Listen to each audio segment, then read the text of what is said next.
Hello दोस्तों, स्वागत है आपका हमारे YouTube channel alpha classes by Rajat Jha में। और आज का जो दिन है वो स्वतंत्रता दिवस है, इसीलिए आप सबको स्वतंत्रता दिवस की हार्दिक शुभकामना। और इस महामारी के कारण आप सभी जो बच्चे हैं वो बाहर नहीं निकल पाए होंगे, इसके लिए हमें बहुत बड़ा खेद है। लेकिन आप घर पे ही अपने देश के लिए अपने झंडे को फहरा सकते हैं, तो इसलिए आपको सबसे पहले इसकी हार्दिक शुभकामनाएं।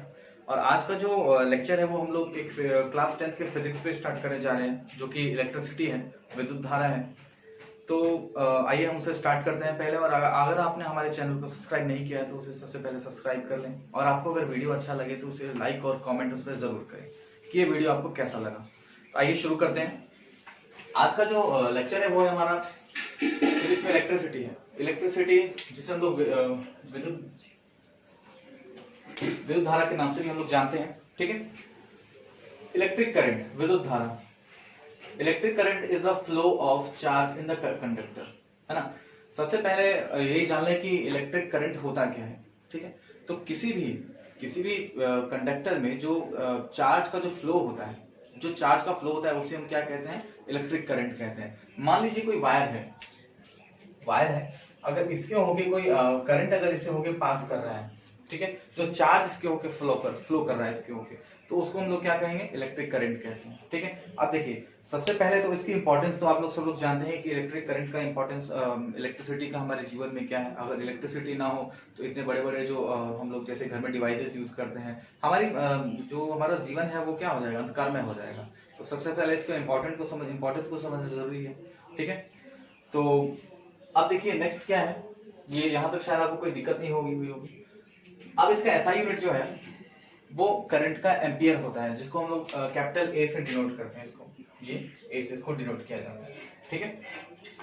इसका एसआई यूनिट एम्पियर होता है, ठीक है। अब if A charge of Q coulomb flows through a conductor in T time, अगर मान लीजिए कि कोई चार्ज कूलम मतलब चार्ज होता है, क्यू होता है, चार्ज क्यू से इसको डिनोट किया जाता है चार्ज को, और इसका ऐसा यूनिट कूलम है इसका, ठीक है। अगर वो जो है सो किसी कंडक्टर से फ्लो हो रहा है टी टाइम में, ठीक है। अगर फिर से ध्यान से सुनिए, अगर चार्ज क्यू अगर फ्लो हो रहा है किसी कंडक्टर से टी टाइम में, ठीक है, then the magnitude of the electric current flow through it, तो उसका जो मैग्नीट्यूड है, उसका जो इलेक्ट्रिक करंट का जो मैग्नीट्यूड है, तो वो क्या होगा, उसका क्या होता है, current I equal to Q by T हो जाता है। ये फॉर्मूला आप लोग ध्यान रखेंगे जो कि आपको न्यूमेरिकल्स बनाने में काम आएंगे।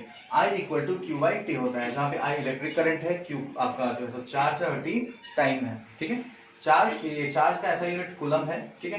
तो आप जानते हैं कि करंट का मैंने आपको बताया कि करंट का ऐसा यूनिट एम्पियर है, चार्ज का कूलम है और टाइम का सेकंड है। तो 1 एम्पियर बराबर 1 कूलम बटा 1 सेकंड हो जाएगा, ठीक है। यहां तक आपको कोई दिक्कत नहीं हुई होगी, ठीक है। इसीलिए इसको आप लोगों को ध्यान रखना है कि करंट की जगह पे आई को लिया गया है, ठीक है, चार्ज की जगह पे क्यू को लिया गया है, और टी की जगह पे टाइम को लिया गया है, ठीक है। टाइम की जगह पे टी को लिया गया, इसलिए I equal to Q by T हो जाएगा, ठीक है। आप देखिए, smaller unit of current, current का एक स्मॉलर यूनिट होता है, उसको हम लोग मिली एम्पियर कहते हैं, जिसको हम लोग एम ए से डिनोट करते हैं, स्मॉल एम और ए, मिली एम्पियर से इसको हम लोग डिनोट करते हैं, ठीक है। और उसके बाद 1 मिली एम्पियर इक्वल टू होता है 10 टू द पावर माइनस 3 होता है, जिसको हम लोग देखिए 1 मिली एम्पियर इक्वल्स टू होता है आपको 1 बाय 1000 एम्पियर होता है, ठीक है। लेकिन उसी को हम लोग अगर 10 का, अगर इसको हम ऐसे लिखते हैं 1 बाय 10 का पावर 3 लिखेंगे, उसको ऊपर ले जाएंगे तो क्या हो जाएगा, 10 का पावर माइनस 3 हो जाएगा। तो इसीलिए इसको हम लोग यहाँ पे 1 milli ampere equal to 10 to the power minus 3 ampere लिखा जाता है, ठीक है। और उससे भी एक छोटा यूनिट होता है जिसको हम लोग माइक्रो एम्पियर बोलते हैं, ठीक है। Very small unit of current micro ampere हम लोग इसको म्यू ए से करते हैं, ठीक है। ये जो साइन है म्यू का है और ये ए, ठीक है, इसको हम लोग माइक्रो एम्पियर कहते हैं, ठीक है। तो 1 माइक्रो एम्पियर इक्वल्स टू होता है 10 to the power minus 6 ampere. Means क्या होता है कि 1 बाय,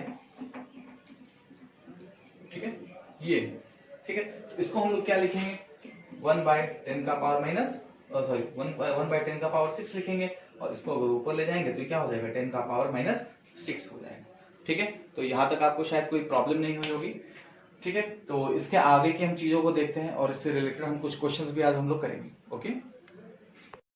तो देखिए दोस्तों, सबसे पहले इलेक्ट्रिक करंट को समझने के लिए हमें सबसे पहले चार्ज को समझना पड़ेगा कि आखिर चार्ज क्या होता है। कि जैसे मैंने आपको बताया था कि अगर एक वायर होता है, ठीक है। एक वायर में क्या होता है कि अगर कोई करंट पास कर रहा है उसके अंदर से, ठीक है, तो उसमें कहा जाता है कि वो चार्ज में है, चार्ज उसमें फ्लो हो रहा है, ठीक है। तो चार्ज क्या, अब देखिए चार्ज क्या होता है, सबसे पहले ये जान लेते हैं। चार्ज होता है वो इलेक्ट्रॉन का जो फ्लो होता है उसे हम चार्ज कहते हैं, ठीक है। तो अगर ये कोई वायर है इसमें करंट पास कर रहा होता है तो हम क्या कहते हैं कि इसमें से जो इलेक्ट्रॉन से छोटे छोटे पार्टिकल्स होते हैं, बहुत ही छोटे छोटे पार्टिकल्स में, तो वो क्या होता है, उनका फ्लो हो रहा होता है। तो यही हमारा क्या होता है, चार्ज होता है। इलेक्ट्रॉन का जो फ्लो होता है उसे हम चार्ज कहते हैं। और चार्ज, अगर flow of charge, flow of charge क्या होता है, फ्लो ऑफ चार्ज हम लोग क्या कहते हैं, इसको हम लोग इलेक्ट्रिक करंट कहते हैं, ठीक है। देखिए तो आप लोग यहाँ पे समझ गए होंगे कि कोई भी अगर जो इलेक्ट्रिक फ्लो कर रहा होता है तो उसमें क्या होता है कि छोटे छोटे पार्टिकल्स होते हैं इलेक्ट्रॉन के, वो तेजी से फ्लो कर रहे होते हैं, ठीक है। तो इससे क्या होता है, उसी को हम क्या कहते हैं, जो कि इस तार से मतलब इलेक्ट्रिक करंट पास हो रही है, ठीक है।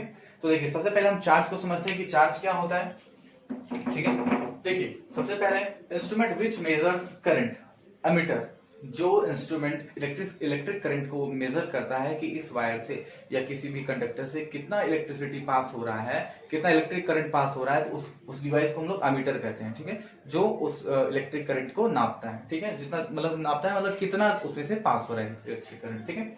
नेक्स्ट है इलेक्ट्रिक चार्ज क्या होता है, तो flow of electron known as charge. देखिए बुक्स में आपको काफी लंबी लंबी चौड़ी चौड़ी डेफिनेशंस मिलेंगी, ठीक है। तो आपको इसे हम कॉम्प्लेक्स में बिल्कुल सिंपल करने के लिए हमने इसको क्या किया, छोटे से एक वर्ड एक लाइन में हमने इसको सजा दिया है कि फ्लो ऑफ चार्ज क्या होता है, फ्लो ऑफ इलेक्ट्रॉन जो होता है वो चार्ज कहलाता है हमारा, ठीक है। तो मतलब इलेक्ट्रॉन का जो प्रवाह होता है ना, इलेक्ट्रॉन का जो प्रवाह होता है उसी को हम चार्ज, या हिंदी में उसको कहें तो आवेश कहते हैं, ठीक है। देखिए अब ऐसा यूनिट ऑफ चार्ज क्या होता है, उसे हम कूलम कहते हैं, ठीक है, उसे हम कूलम के नाम से जानते हैं, ठीक है। अच्छा देखिए अब एक चीज देखिए कि इलेक्ट्रॉन का, अगर इसमें एक समझने वाली चीज ये है कि अगर इसमें इलेक्ट्रॉन या प्रोटॉन या जो पॉजिटिव या नेगेटिव ये कैसे होते हैं, कोई गेन करता है, आपने सुना होगा कोई गेन करता है इलेक्ट्रॉन, कोई जो है सो मतलब खो देता है इलेक्ट्रॉन, ठीक है। तो ये कैसे होता है, सो देखिए अगर मान लीजिए कोई दो पार्टिकल, अगर मान लीजिए कोई दो मटेरियल्स हैं ए और बी है, ठीक है, ए और बी है, ठीक है, ए और बी है। अब अगर मान लीजिए कि इस दोनों में अगर मतलब अगर दोनों में रगड़ होता है, अगर मान लीजिए, ठीक है, अगर आपस में दोनों कांटेक्ट में आते हैं तो क्या होता है, देखिए इसका जो कुछ इलेक्ट्रॉन्स मान लीजिए कि ये इसको दे देता है, मतलब बी को दे देता है, अगर ए का कुछ इलेक्ट्रॉन बी को दे देता है, मतलब ये इलेक्ट्रॉन खोता है और ये इलेक्ट्रॉन पाता है, ठीक है। तो इलेक्ट्रॉन किसको मिल रहा है, इसको मिल रहा है इलेक्ट्रॉन। तो जो इलेक्ट्रॉन खोएगा, बच्चों याद रखिएगा, जो इलेक्ट्रॉन खोएगा वो हमेशा पॉजिटिव होगा, तो मतलब ये जो होगा, ये हमारा पार्टिकल क्या होगा, ये पॉजिटिव हो जाएगा। और जो इलेक्ट्रॉन लेगा, है ना, जिसको इलेक्ट्रॉन मिलेगा, तो वो क्या हो जाएगा, वो नेगेटिव हो जाएगा। इसका जो चार्ज होगा वो नेगेटिव होगा, इसका चार्ज क्या होगा, पॉजिटिव होगा, ठीक है। समझ में आ गया आप लोगों को, ठीक है। नेक्स्ट देखिए टाइप्स ऑफ चार्जेस क्या क्या होते हैं, ठीक है। तो आप लोगों ने सुना होगा नेगेटिव होता है, पॉजिटिव होता है, एक न्यूट्रल चार्ज होता है, ठीक है, न्यूट्रल चार्ज होता है। तो जो हमारा पॉजिटिव चार्ज होता है उसको हम लोग प्रोटॉन के नाम से जानते हैं। तीन पार्टिकल्स आप लोगों ने सुने होंगे कि एक तो होता है, आपको इलेक्ट्रॉन होता है, प्रोटॉन होता है, न्यूट्रॉन होता है, ठीक है। तो प्रोटॉन जो होता है वो हमारा पॉजिटिवली चार्ज होता है हमारा, ठीक है। नेगेटिव चार्ज जो होता है, नेगेटिव चार्ज जो होता है वो हमारा इलेक्ट्रॉन होता है, इलेक्ट्रॉन पे हमेशा नेगेटिव चार्ज रहेगा, ठीक है। तो इसका चार्ज हमेशा नेगेटिव रहेगा, ठीक है। अच्छा इसमें और क्या चीज है कि मतलब एक होता है आपको न्यूट्रलाइज होता है, एक न्यूट्रल चार्ज होता है जिसमें ना तो पॉजिटिव होता है ना ही नेगेटिव होता है, ठीक है। तो एक न्यूट्रल होता है, एक न्यूट्रल चार्ज होता है, ठीक है, उसको हम लोग बोलते हैं न्यूट्रॉन बोलते हैं, ठीक है। ये न्यूट्रॉन होता है, ना तो उसमें पॉजिटिव होगा ना ही नेगेटिव होगा, ठीक है।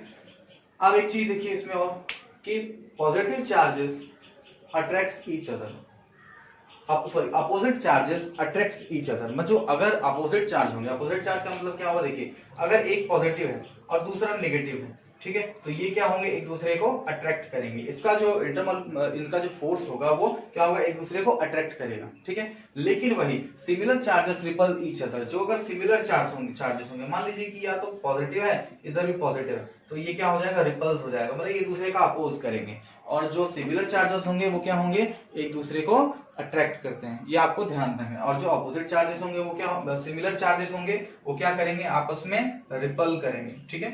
ये क्या होगा, रिपल्शन होगा इन दोनों के बीच में। तो इन चीजों का आपको ध्यान रखना है, ठीक है। आप एक चीज देखिए कि 1 कूलम बराबर आपको होता है 6.25 इंटू 10⁻18 कूलम, ठीक है। अच्छा, नेक्स्ट पॉजिटिव चार्ज, मतलब इसका जो प्रोटॉन का जो चार्ज होता है वो क्या होता है, ठीक है। एक मिनट फॉर्म मिटा दो जरा। 1.6 इंटू 10⁻⁻19 कूलम होता है, ठीक है। और 1.6 इसका भी सेम होता है 10⁻⁻, ठीक है। तो यहां तक आपको समझने में कोई प्रॉब्लम नहीं हुई होगी। तो इन सब चीजों को, इनसे ये सब कुछ चीजें हैं जो आपको हमेशा याद रखनी है और इसे हमेशा आप लोगों को इसे याद करके रखिए, ओके, ठीक है। नेक्स्ट आप हम लोग देखते हैं। तो देखिए बच्चों, एक नेक्स्ट जो हमारा टॉपिक है वो है कूलम्स लॉ। कूलम्स लॉ में बच्चों को काफी ज्यादा प्रॉब्लम होती है इसे समझने में। तो आपके लिए इसे हम बिल्कुल सिंपल तरीके से समझाने के लिए हम एक चीज बताने जा रहे हैं, उसे जरा गौर से देखिए। देखिए क्या होता है कि हमने आपको बताया था कि अगर सिमिलर चार्जेस होते हैं, अगर मान लीजिए कि पॉजिटिव पॉजिटिव, ठीक है, तो इसका जो फोर्स होगा इस पे क्या रिपल्सिव लगेगा, मतलब क्या होगा, एक दूसरे के अपोजिट में मतलब फोर्स चला जाएगा, ठीक है। अगर मान लीजिए नेगेटिव ही होता है, नेगेटिव नेगेटिव होता है, तो भी क्या होगा, इसका जो फोर्स होगा वो मतलब अपोजिट में जाएगा, ठीक है। उसके बाद क्या होगा, दोनों में रिपल्सिव ही लगेगा, ठीक है। अगर एक पॉजिटिव होता है और दूसरा नेगेटिव होता है तो क्या होता है, दोनों में अट्रैक्शन फोर्स काम करता है, ठीक है। इसमें रिपल्सिव और इसमें अट्रैक्शन फोर्स काम करता है। आप देखिए क्या होगा इसमें, मान लीजिए कि इसको F1 मान लेते हैं, तो इसमें भी जो फोर्स लगेगा इसके तरफ वो भी F1 ही होगा, दोनों सेम होगा। अगर इसमें F1 लगता है, जितना फोर्स इसमें लगेगा उतना ही फोर्स इसमें लगेगा, भले मान लीजिए कि 1 कूलम हो या ये 50 कूलम हो, इससे कोई फर्क नहीं पड़ता है, ठीक है। आपको ये ध्यान रखना है कि दोनों तरफ फोर्स इक्वल होगा। उसी तरह से अगर यहाँ पे हम F2 करते हैं, F2 फोर्स लग रहा है, तो यहाँ भी F2 फोर्स ही लगेगा, ठीक है। और अगर यहाँ पे F3 लगता है फोर्स, तो यहाँ भी F3 लगेगा, आपको हमेशा ध्यान रखना है, ठीक है। तो कूलम्स लॉ से हमको क्या मिलता है, कूलम्स लॉ से हमको फोर्स मिलता है, दो चार्जेस के बीच में लगने वाले फोर्स का हमें पता चलता है, ठीक है। आप देखिए इसमें कूलम्स लॉ क्या कहता है, the force between two charges are directly proportional to the product of charges and inversely proportional to the square of distance between them. आइए इसे हम समझते हैं। अगर इसे हम Q1 चार्ज लेते हैं और इसे हम Q2 चार्ज लेते हैं, ठीक है, दोनों चार्जेस हैं, तो इन दोनों चार्जेस के बीच में हमारा फोर्स क्या लगेगा, ये हमारा कूलम्स लॉ बताता है, ठीक है। और इन दो चार्जेस के बीच का डिस्टेंस अगर हम लोग r रखते हैं तो क्या होगा, तो यहाँ पे हमें एक फोर्स का एक फॉर्मूला हमें मिलता है कि देखिए F प्रोपोर्शनल होता है, F प्रोपोर्शनल हो जाएगा उन दो चार्जेस के प्रोडक्ट के, ठीक है, उन दो चार्जेस के प्रोडक्ट के प्रोपोर्शनल हो जाएगा। तो F proportional to Q1 into Q2 हो जाता है, ठीक है। नेक्स्ट देखिए, और उन दो चार्जेस के बीच का जो डिफरेंस, मतलब जो डिफरेंस होता है, डिस्टेंस होता है दोनों के बीच का, उसके मतलब स्क्वायर के बराबर हो जाता है। तो F प्रोपोर्शनल इनवर्सली प्रोपोर्शनल हो जाता है distance, square of distance between them, मतलब उन दोनों के बीच का जो डिस्टेंस होता है इसका मतलब उसका स्क्वायर हो जाता है, इनवर्सली प्रोपोर्शनल हो जाता है फोर्स उसका, ठीक है। तो यहाँ पे आपको समझने में कोई दिक्कत नहीं हुई होगी, ठीक है। तो ये हमारा यहाँ से जो होता है, इन दो चार्जेस के बीच जो फोर्स लगता है और उसका जो डिस्टेंस होता है, इसका ये रिलेशन हमें देता है। तो आइए इसको अगर हम कंबाइन करते हैं तो हमें क्या मिलता है, F इक्वल्स टू हो जाएगा F proportional to the Q1 into Q2 by R square हो जाता है। तो देखिए कुछ यही इसी तरह का हमें यहाँ पर रिलेशन मिल रहा है, the force between the two charges are directly proportional to the charges, है ना, प्रोडक्ट ऑफ चार्जेस, ठीक है। और इनवर्सली प्रोपोर्शनल क्या होता है, मतलब 1/r स्क्वायर हो जाएगा।